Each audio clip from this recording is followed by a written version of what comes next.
여러분, 성령으로 살아나는 여러분 되시기 바랍니다. 그리고 성령으로 살아나는 우리 교회가 되길 바랍니다. 그리고 또 죽어가는 많은 이들을 살려낼 수 있는, 예수 그리스도로 인도할 수 있는 우리 교회가 될 수 있기를 간절히 원합니다. 참 저희 교회가 성령이 충만합니다. 네, 야, 이런 가운데도 박수가 나오는 교회는 전 세계 지구촌 교회 가운데 저희 교회밖에 없을 것 같습니다. 참 은혜입니다. 자, 오늘은 우리가 종려 주일 예배로 예배를 드리고 있습니다. 종려 주일 예배라 함은 예수님께서 이제 십자가를 지시기 위해서 예루살렘 성으로 들어가시는데, 구약 성경에 기록된 말씀대로 어린 나귀 새끼를 타고 들어가십니다. 그리고 그 장면을 바라봤던 많은 이들이 옷가지를 벗어서 마치 레드카펫을 깔아놓는 것처럼 나귀가 걸어가는 그 앞에 펼쳐놓게 되죠. 그리고 그들의 손에는 종려 나무가지가 있었습니다. 그리고 그 나무를 흔들면서 호산나 호산나 다윗의 자손이로다, 지극히 높은 곳에서 호산나 하더라라고 하며 이스라엘의 왕으로 오시는 예수님을 아주 격하게 환영을 하게 됩니다.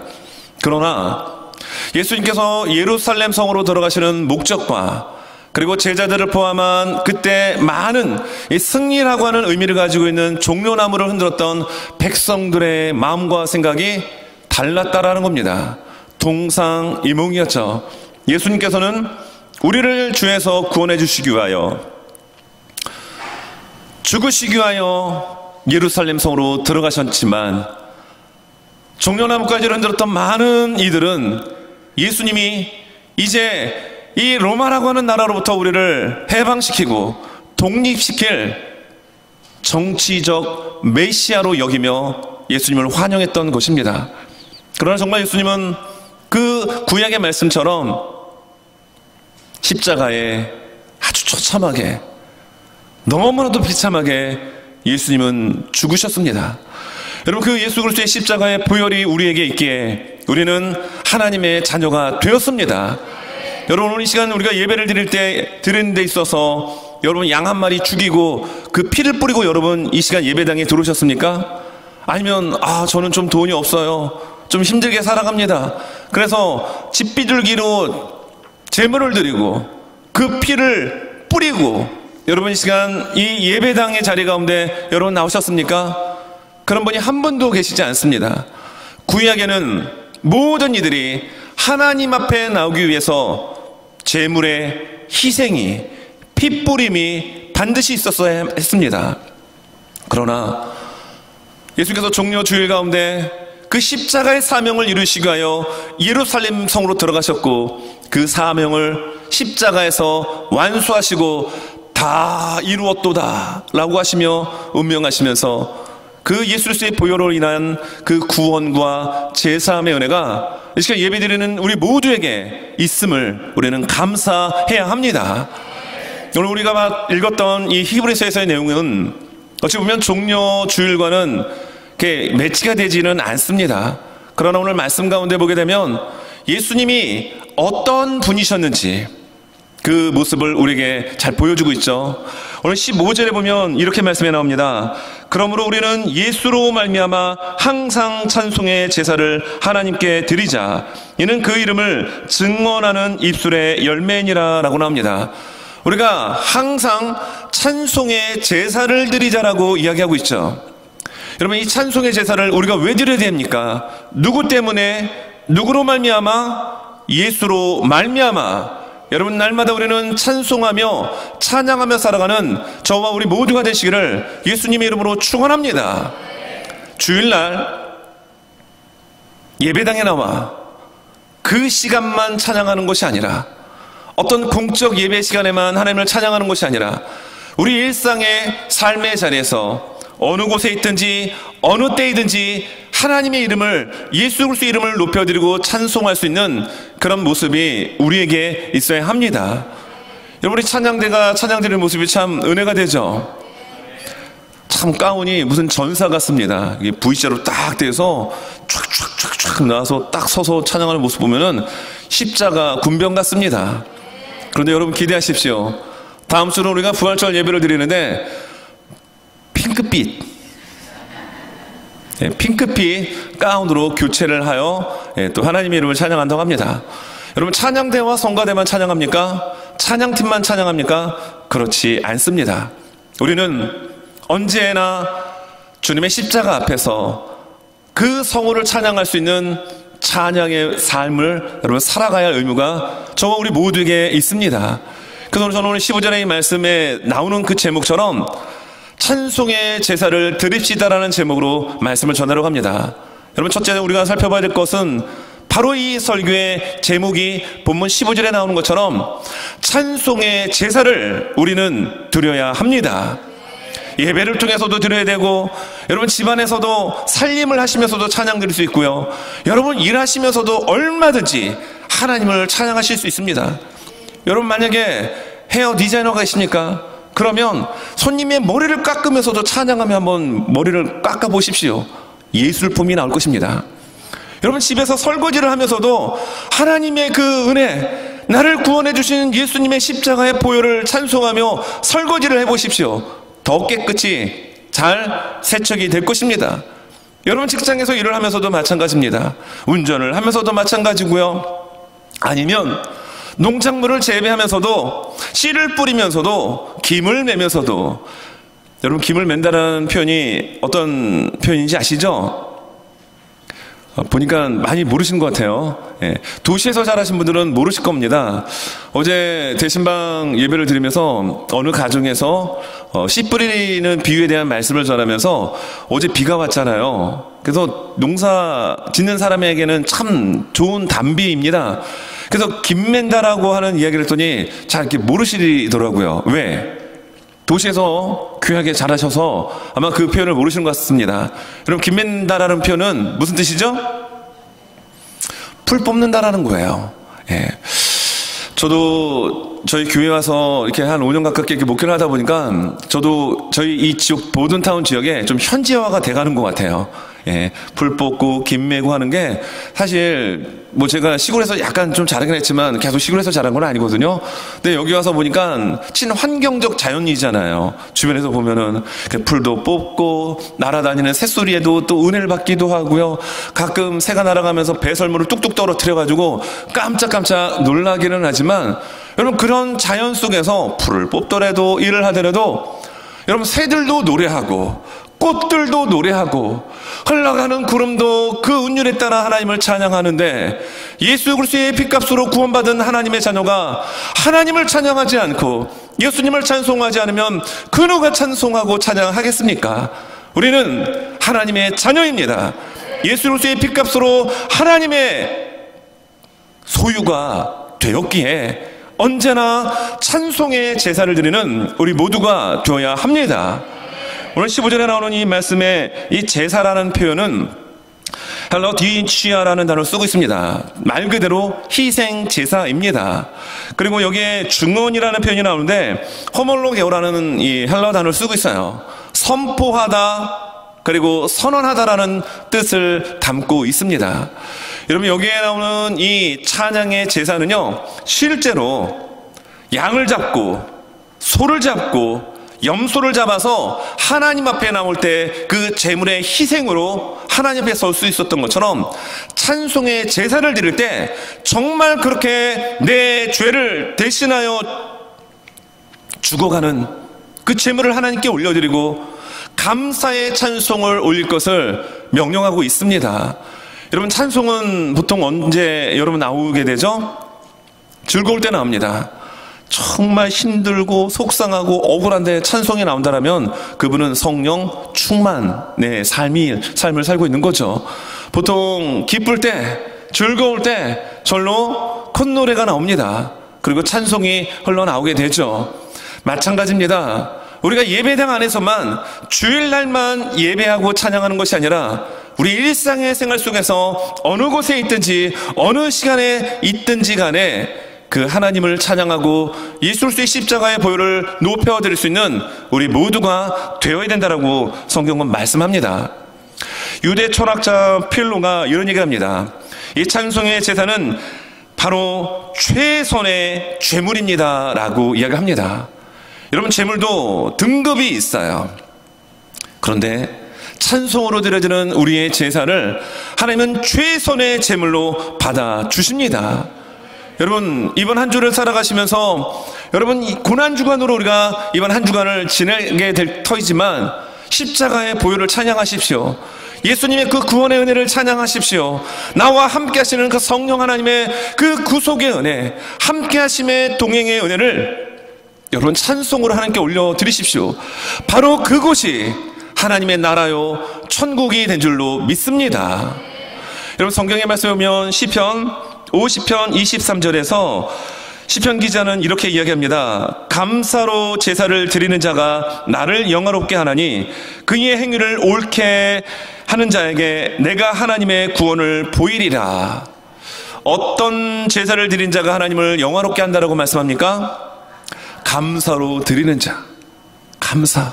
여러분, 찬양은 즐거울 때 나오잖아요. 감사입니다. 정말 속상하고 답답할 때도 우리는 찬송할 수 있는 그런 영성 있는 우리의 삶의 모습이 될 수 있기를 소망해 봅니다. 왜일까요? 사실 우리가 지금 이 땅에 살아가는 것 자체가 여러분 하나님의 은혜입니다. 이 시간 예배를 드릴 수 있는 것 자체가 은혜입니다.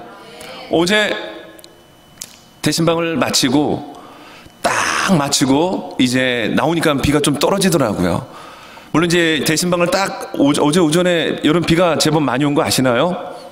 어제 12시부터 대신방을 시작을 했는데 오전에 비가 내리면서 뭐 천둥 번개가 우릉 뻥꽝 하더라고요. 근데 대신방을 시작할 때쯤에는 거짓말처럼 비가 딱 그치는 거예요. 그리고 12시에 마치고 2시 반 집 다음으로 또 넘어가고 하는데 그때는 그냥 태양이 떴는데 얼마나 정말 멋있던지요. 또 두 번째 가는 그 권사님의 집은 이게 바다인지 강인지 호수인지는 모르는데 거기를 가르고 넘어가는 다리 같은 것도 있더라고요. 거기를 쫙 넘어가는데 마치 요단강을 제끼고 쫙 넘어가는 듯한 그런 황홀한 느낌도 받았습니다. 그리고 또 그 다음 집으로 갈 때도 날씨가 얼마나 좋던지요.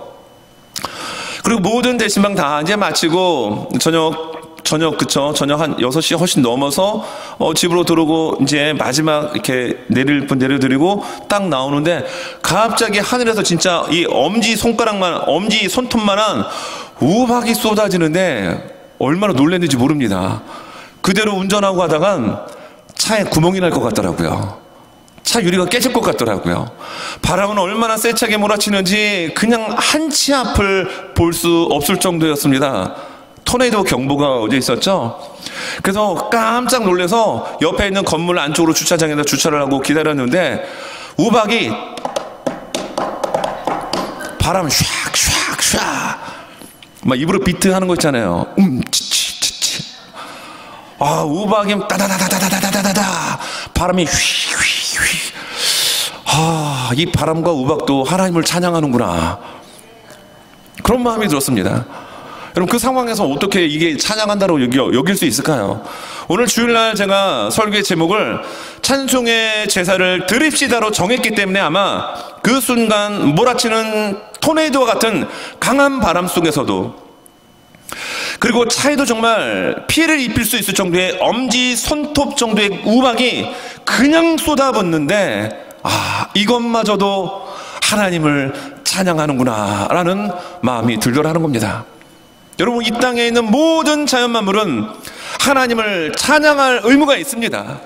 그 가운데 예수 그리스도의 보혈로 누가 나를 위하여 대신 욕을 먹으며 누가 대신 나를 위하여 죽을 수 있단 말입니까? 그런데 예수님이 여러분 한 사람 한 사람을 그렇게 사랑하셔서 대신 죽으셨습니다.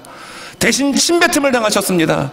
자존심에 상처가 되는 모든 이야기들을 예수님이 대신 당하시고 그리고 우리를 살려주신 거예요. 그러므로 우리는 어느 때이든지 어느 상황 속에서든지 그 주의 이름을 찬양하고 송축할 수 있는 저와 우리 모두가 되어야 합니다. 감사로 찬양을 드리고 감격으로 찬양을 드리고 답답하고 속상할 때도 찬송을 드려보십시오. 그러면 내 답답한 마음을 그 찬송의 가사 가운데 역사는 하나님의 성령의 손길이 우리 이 답답하고 컬컬한 심령을 녹아지게 만드시고 슬픔을 기쁨으로 분노를 사랑으로 바꾸어 주실 것입니다. 찬송에는 찬양에는 이런 능력이 우리에게 있습니다. 여러분, 어느 자리에 있든지 간에 늘 하나님의 성호와 예수 그리스도의 이름을 높여드리는 그 찬송이 우리 삶 가운데 늘 있어질 수 있기를 간절히 원합니다. 자, 그렇다면 우리가 왜 이 찬송의 제사를 드려야 하느냐라는 겁니다. 사실 이 부분이 굉장히 중요한데요, 오늘 말씀 10절부터 13절에 보니까 이런 말씀을 합니다. 우리에게 제단이 있는데 장막에서 섬기는 자들은 그 제단에서 먹을 권한이 없나니. 이상하죠? 구약 성경을 좀 이제 아시는 분들은 이 말씀 읽으면 좀 이해가 안 될 겁니다. 여기서 장막에서 섬기는 자들은 제사장들입니다. 그리고 대제사장입니다. 이들은 제물을 드리고 남는 부위를 가지고 먹고 생활하는 사람들입니다. 자, 그런데 먹을 권한이 없다라고 얘기합니다. 그 이유를 11절에서 설명해 줍니다. 이는 죄를 위한 짐승의 피는 대제사장이 가지고 성소에 들어가고 그 육체는 영문 밖에서 불사름이라. 자, 이게 무슨 얘기냐면 1년에 한 번 대속죄일 제사를 드리게 됩니다.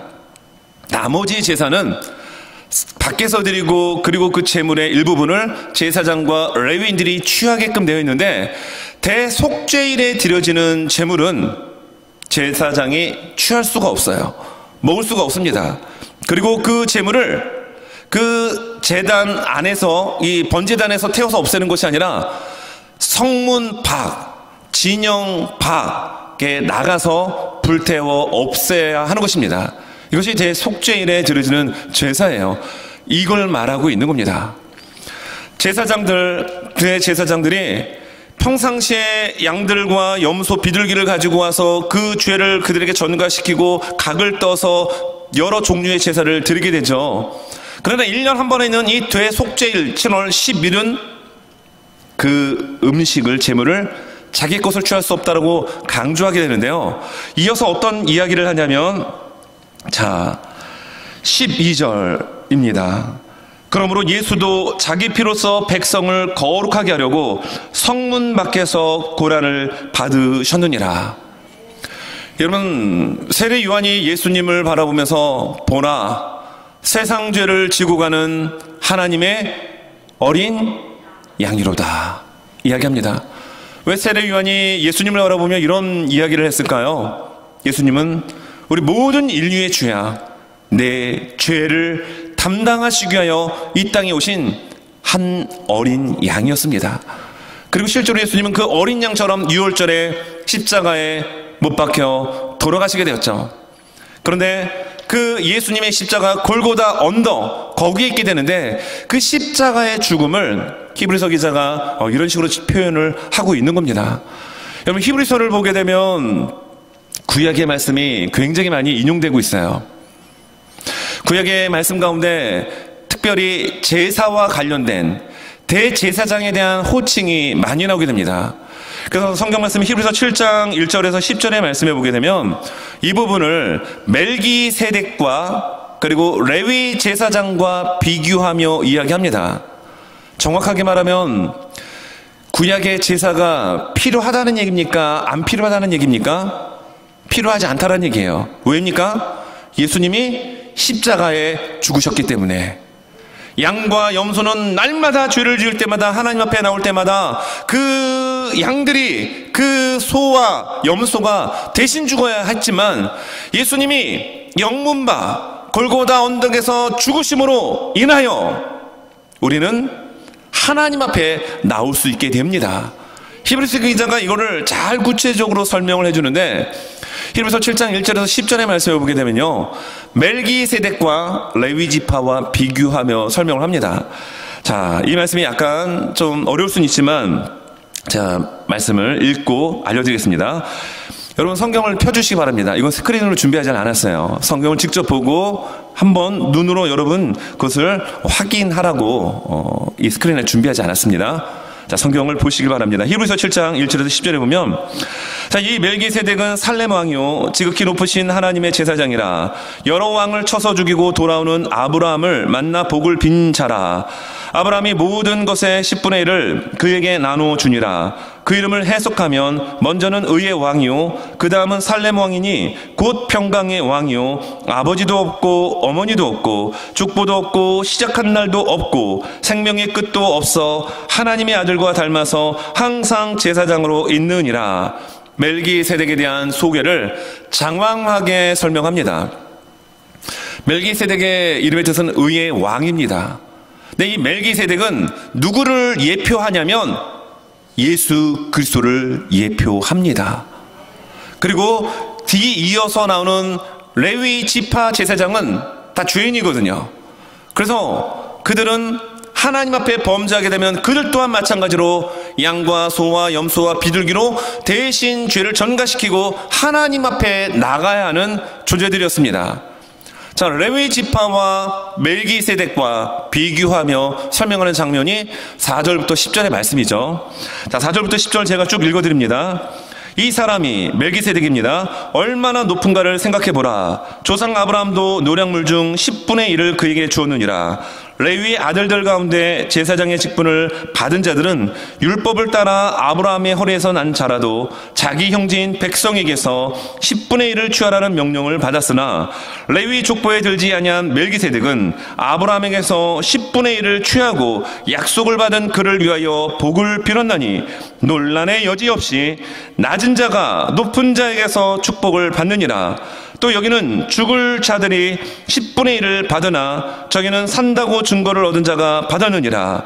또한 10분의 1을 받은 레위도 아브라함으로 말미암아 10분의 1을 바쳤다고 할 수 있나니 이는 멜기세덱이 아브라함을 만날 때 레위는 이미 자기 조상의 허리에 있었음이라.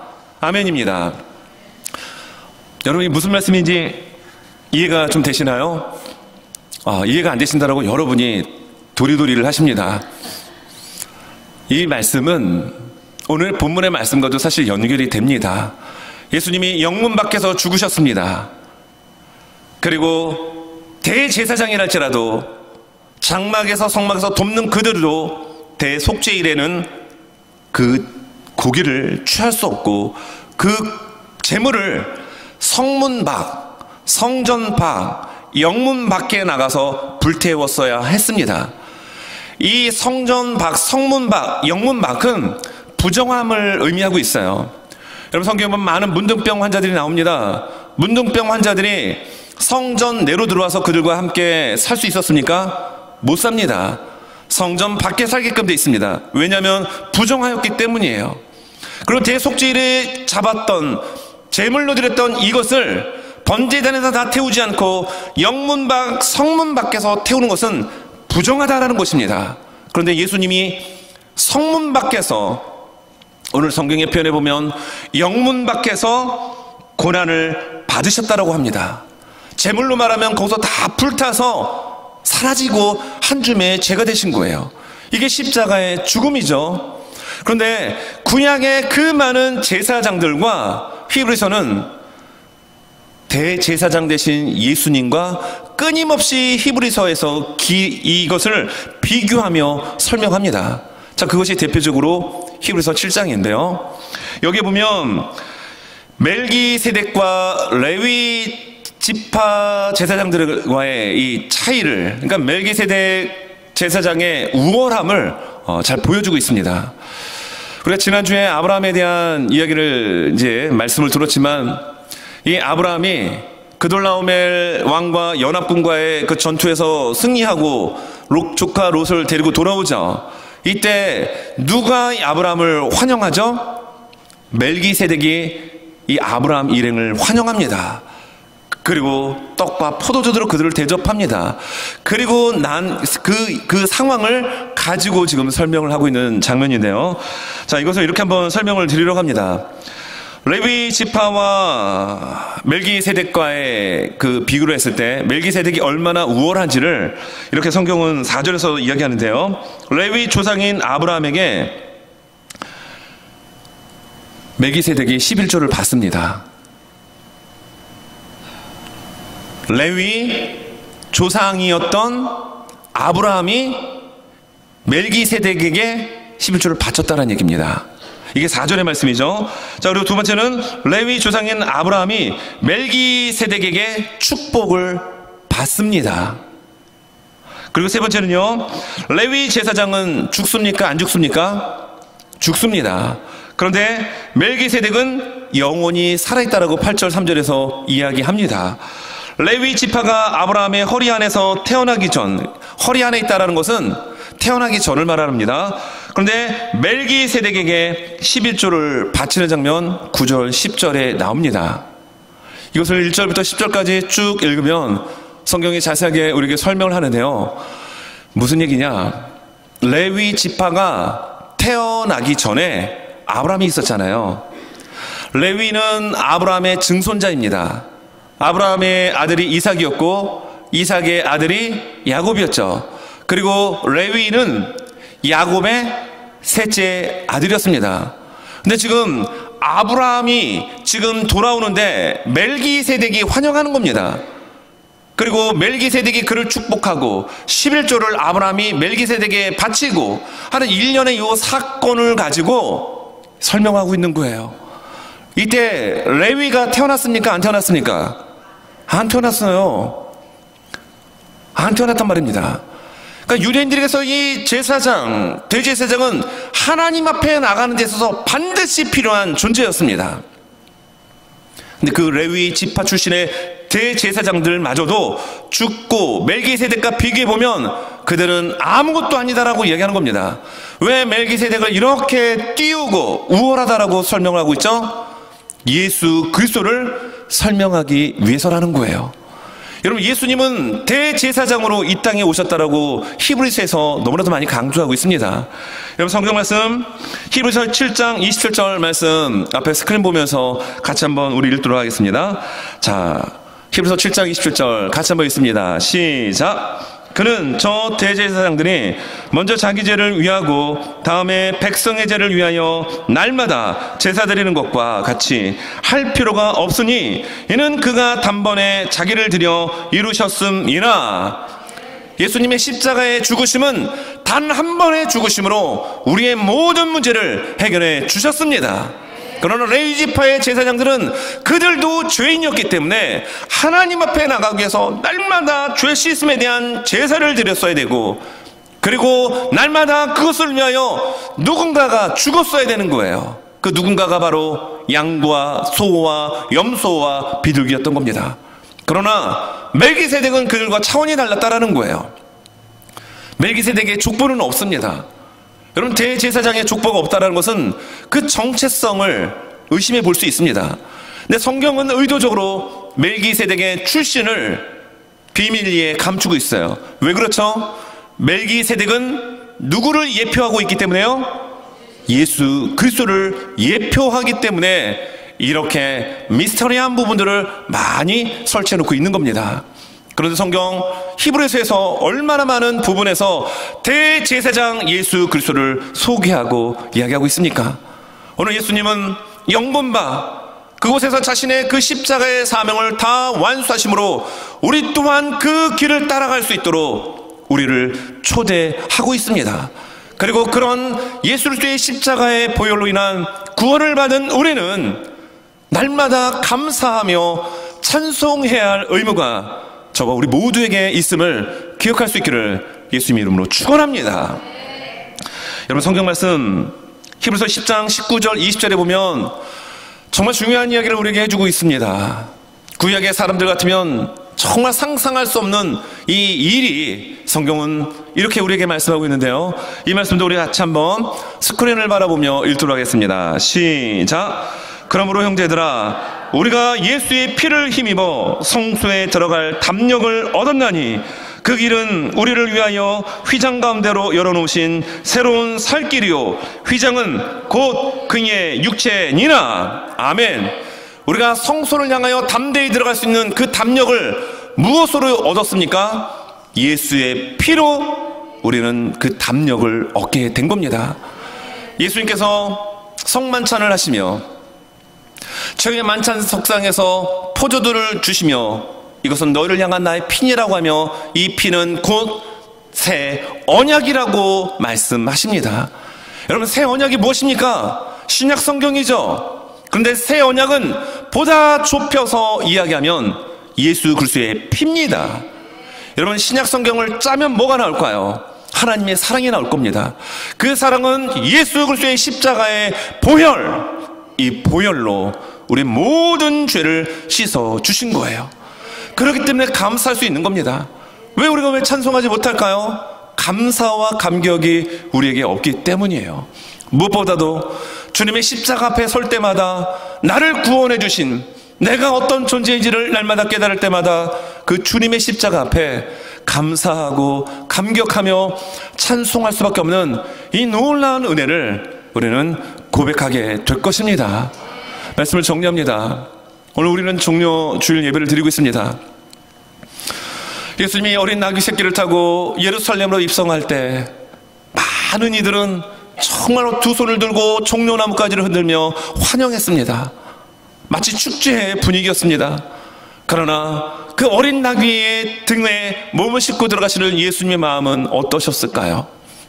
죽으러 가는, 마치 도살장으로 끌려가는 그런 심정이었을 겁니다. 그럼에도 불구하고 예수님은 개의치 아니하시고 그 길을 걸어가셨습니다.